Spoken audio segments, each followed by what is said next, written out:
Ẹ káàárọ̀, ẹ káàsán, ẹ kúrọ̀lẹ́, ẹ káalẹ́ o, níbi gbogbo tí ẹ ti ń gbọ́ wa lágbàáyé. Ẹ káàbọ̀ sórí ìkànnì ẹ̀kọ́ Yorùbá. Ẹ máa bá wa kálọ. Bienvenue. Si vous suivez déjà ce cours, ou si vous comptez le faire, et que vous n'avez pas encore visionné les épisodes 1 à 3, qui abordent l'alphabet, les consonnes et les voyelles, nous vous invitons à le faire pour bien comprendre le sujet de cet épisode. De plus, si vous n'êtes pas encore à abonne pensez à vous abonner à cette chaîne, pour bénéficier d'avantages exclusifs. Et dès la publication de nouveaux supports pédagogiques, faire évaluer vos exercices et recevoir gratuitement, après évaluation, des exercices interactifs personnalisés adaptés à vos besoins d'apprentissage.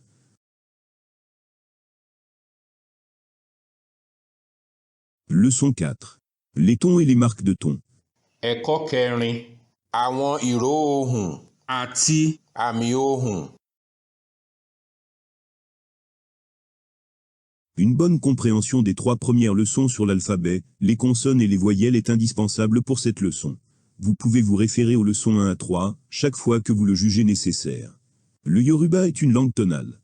Il possède 3 tons, qui correspondent aux 3 premières notes du solfège d'une gamme majeure en musique conventionnelle. Do, Ré et Mi.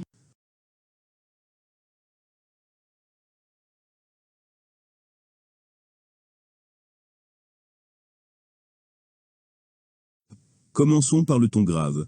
Il est connu sous le nom de Do et est indiqué par l'accent grave placé sur la lettre correspondante. Ce ton grave s'applique à toutes les voyelles non nasales, aux voyelles nasales et aux consonnes nasales lorsqu'elles forment une syllabe. La manière de tracer ce signe grave est représentée par une flèche rouge diagonale pointant vers le bas, comme si la lettre s'arrêtait, à l'image du Do, qui marque la fin d'un morceau de musique en tonalité majeure. La couleur rouge de la flèche symbolise l'arrêt à un feu rouge.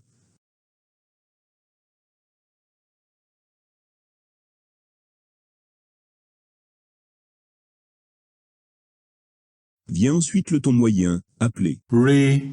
Il est uniquement perceptible sur les consonnes nasales, lorsqu'elles forment une syllabe, grâce à l'accent tonique. Cet accent n'est jamais placé sur les voyelles nasales ni sur les voyelles non nasales. Par défaut, toutes les voyelles, nasales ou non, sans accent tonique sont considérées comme ayant un ton moyen et sont prononcées. Ré. La qualité et la manière de tracer ce signe sont représentées par un trait horizontal jaune, de gauche à droite. La couleur jaune de ce trait symbolise le feu jaune, qui avertit le conducteur de s'arrêter au feu rouge, ou de se préparer à démarrer au feu vert.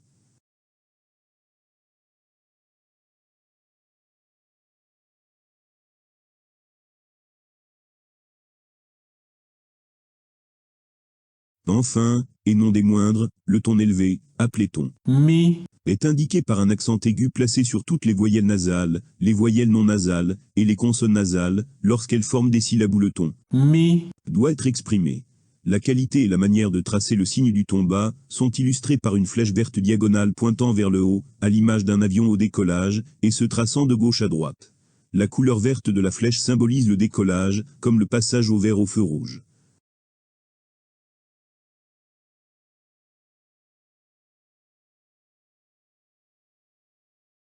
Les textes en Yoruba doivent-ils être marqués de ton pour plus de clarté?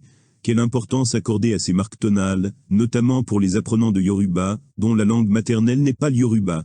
Une bonne compréhension des tons et de leurs marques est-elle indispensable pour faciliter la lecture du Yoruba? Examinons un instant les exemples ci-dessous. Ọkọ. Ọkọ̀. Ọkọ́. Ọkọ̀. Bien que l'indication des tons ne soit pas obligatoire en Yoruba, elle est essentielle à la clarté de la communication. Sans ton, il serait difficile de déterminer le sens et de distinguer les mots, surtout ceux dont l'orthographe est similaire. Les tons permettent de saisir le sens précis des mots. Leur importance est telle que leur absence ou leur mauvaise utilisation peut en dénaturer le sens. Lire couramment le Yoruba sans ton est quasiment impossible. Dans les exemples de mots presque identiques, si les 3 derniers n'avaient pas de ton, ils auraient tout signifié le premier. La seule façon de communiquer le sens des mots non marqués serait alors de laisser le destinataire le déchiffrer grâce au contexte, notamment dans les expressions. D'après les exemples donnés ici, imaginez la confusion que cela engendrerait si quelqu'un écrivait un mot à une autre personne pour récupérer ce qui semble être l'objet numéro 1, alors qu'en réalité, il s'agit de l'objet numéro 3. La structure tonale Do, Ré, Mi. est fondamentale pour le jeu de tambour yoruba. C'est sur elle que les percussionnistes s'appuient pour former et jouer des rythmes et pour interpréter des proverbes en solo. C'est également grâce à elle que les auditeurs comprennent le message véhiculé par les tambours. Récemment, des percussionnistes créatifs ont émergé, capables de jouer les gammes majeures et mineures de la musique traditionnelle avec leurs tambours parlants.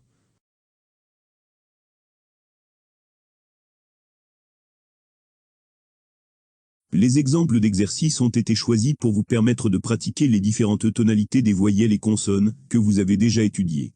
Les marques tonales sont disposées dans les couleurs correspondant aux tonalités qu'elles représentent pour une meilleure compréhension. Étudiez le placement de ces marques et entraînez-vous à prononcer les mots et les tonalités en répétant après les indications jusqu'à ce que vous puissiez les identifier et les prononcer correctement. Aga. Do, Ré.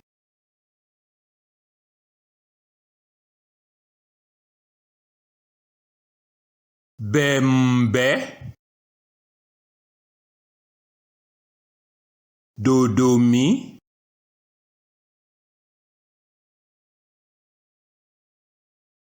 De, Mi.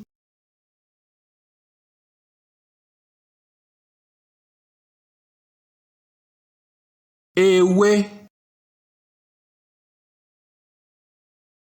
Ré, Mi.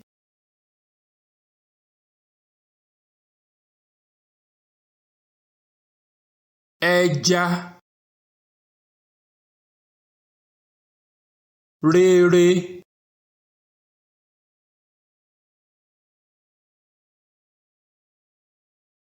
Fèrè. Dodo.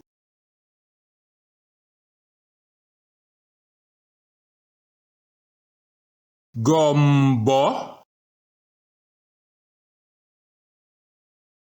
Dodo, Mi.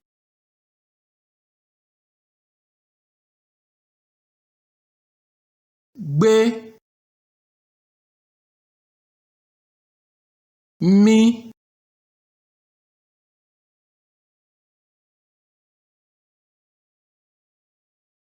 Hanrun. Rere.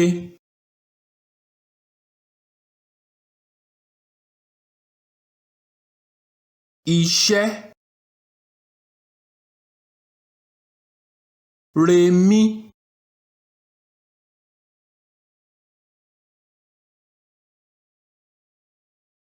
Jó. Mi.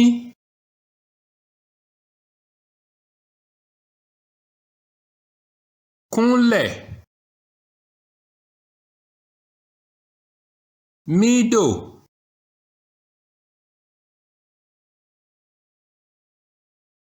Lọ. Re.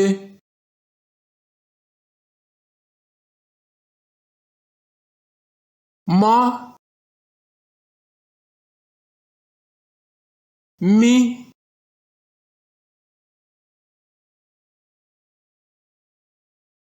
Nǹkan.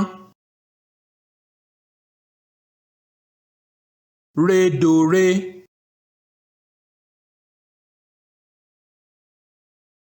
Owó.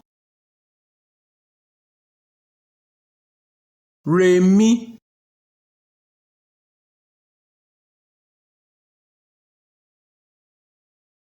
Ọrùn. Redò.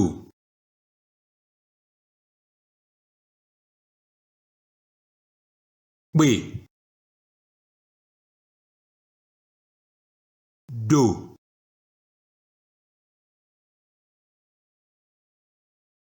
Retí. Remi.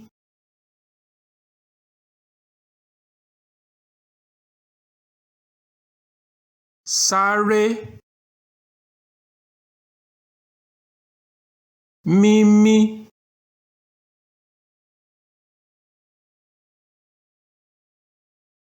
ṣí, mí,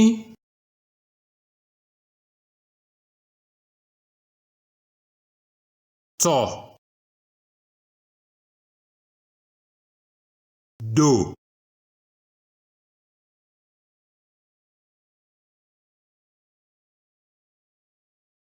sùúrù,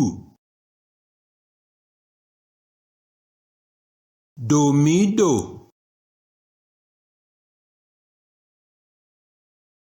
wàhálà, dòmídò,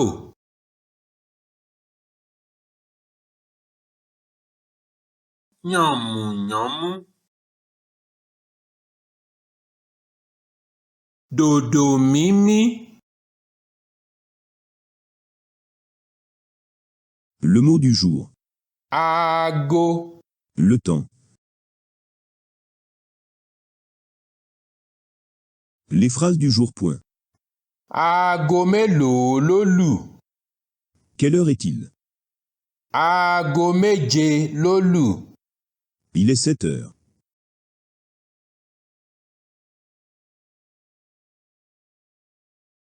Le proverbe du jour. A kì í wo aago aláago ṣiṣẹ́. Ne chronométrez jamais votre travail avec la montre de quelqu'un d'autre. Cela signifie ne pas vous comparer à autrui, n'envier personne et rester à votre place.